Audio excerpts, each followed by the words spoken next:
Help with spelling and pronunciation. Tip number 1. Vowels in words and vowels in syllables. Each word has at least one vowel. Spot the vowels. Break a word up in syllables.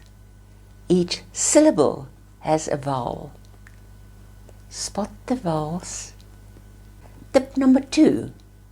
Soft and hard C's and soft and hard G's.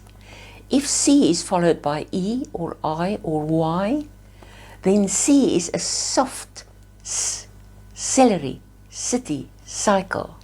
If C is followed by L or O or A or anything else except in blends, then C is a hard K, clip, coat, cat, kangaroo. Soft G's and hard G's. If G is followed by E or I or Y, then it is a soft J, gem, giant, gym. If G is followed by A or L, then it is a hard G, garden, glad. Tip number 3 is the Q rule. Q is always followed by a. Queen, quad, quality, query. Tip number 4. When do words end in double consonants?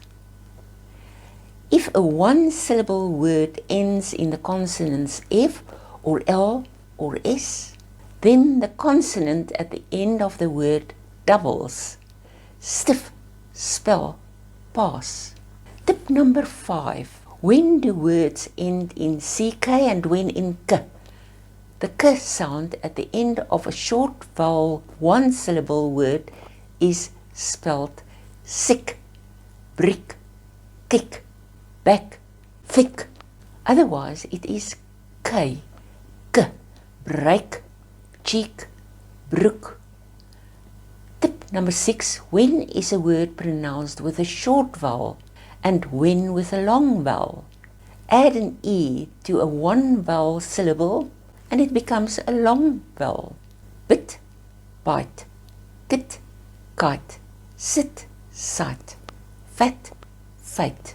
Apply these tricks and tips and your spelling and pronunciation will improve. Best of luck!